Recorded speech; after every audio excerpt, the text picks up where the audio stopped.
ಜಿಲ್ಲೆಯ ನಿರುದ್ಯೋಗಿಗಳಿಗೆ ಕೆಲಸ ಸಿಗಬೇಕು ಅನ್ನೋವಂಥದ್ದನ್ನು ನಾವು ಬಯಸ್ತೀವಿ. ನಾವು ಆ ನಿಟ್ಟಿನಲ್ಲಿ ಸ್ವಾಗತ ಮಾಡ್ತೀವಿ. ಆದರೆ ಸರ್ಕಾರದ ನಿಯಮಗಳು ಬೇರೆ ಬೇರೆದೆಲ್ಲ ಈ ಥರದಕ್ಕೆ ಹೆಚ್ಚು ಅವಕಾಶಗಳಾಗ್ತಾಯಿದೆ.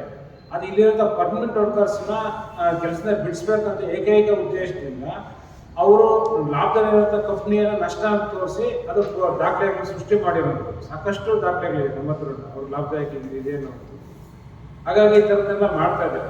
ಹಾಗಾಗಿ ನಾವು ಜಿಲ್ಲೆಯ ಜನಪ್ರತಿನಿಧಿಗಳಲ್ಲಿ ಮತ್ತು ಜಿಲ್ಲಾಡಳಿತದಲ್ಲಿ ಮತ್ತು ಜಿಲ್ಲೆಯ ಜನಪರ ಸಂಘಟನೆಗಳು ಬೇರೆ ಬೇರೆ ಎಲ್ಲರಲ್ಲೇ ನಾವು ಮನವಿ ಮಾಡ್ತಾ ಇದ್ದೀವಿ. ಈ ಒಂದು ಮಾಲೀಕರು ಮಾಡ್ತಾ ಇರುವಂಥದ್ದು ಕಾರ್ಮಿಕರ ವಿರೋಧಿ ನೀತಿಯಲ್ಲಿ ಏನು ಮಾಡ್ತಾ ಇದೆ, ನಮ್ಮ ಹೋರಾಟಕ್ಕೆ ಎಲ್ಲರೂ ಸಹಕಾರ ಕೊಡಬೇಕು. ಬಹುಶಃ ಇದೇ ಥರ ಮಾಡಲಿಕ್ಕೆ ಬಿಟ್ಟರೆ ಬೇರೆ ಕೈಗಾರಿಕೆಗಳು ಸಹ ಲಾಭದಲ್ಲಿರುವಂಥ ಕೈಗಾರಿಕೆಗಳು ಕಾಯಂ ನೌಕರನ್ನ ಮನೆಗೆ ಕಳಿಸಿ ಕಡಿಮೆ ಸಂಬಳಕ್ಕೆ ಗುತ್ತಿಗೆ ನೌಕರನ್ನ ಇಟ್ಕೊಂಡು ಕೆಲಸ ಮಾಡಲಿಕ್ಕೆ ಒಂದು ನಾಂದಿ ಆಗುತ್ತೆ. ಆ ನಿಟ್ಟಿನಲ್ಲಿ ಅವಕಾಶ ಕೊಡೋದು ಬೇಡ, ಎಲ್ಲರನ್ನೂ ಸಹಕಾರ ಕೊಡಬೇಕು.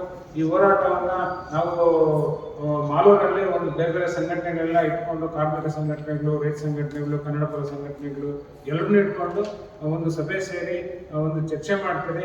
ಎಲ್ಲರ ಅಭಿಪ್ರಾಯ ತಗೊಂಡು ಈ ಹೋರಾಟನ ಯಾವ ಥರ ತಗೊಂಡು ಹೋಗ್ಬೇಕು ಅನ್ನೋವಂಥದ್ದನ್ನು ಚರ್ಚೆ ಮಾಡಿ ನಾವು ತೀರ್ಮಾನ ಮಾಡ್ತೀವಿ. ಹಾಗಾಗಿ ಎಲ್ಲರೂ ಇದಕ್ಕೆ ಸಪೋರ್ಟ್ ಮಾಡಬೇಕು ಅನ್ನುವಂಥದ್ದು ನಮ್ಮ ಒಂದು ವಿನಂತಿ.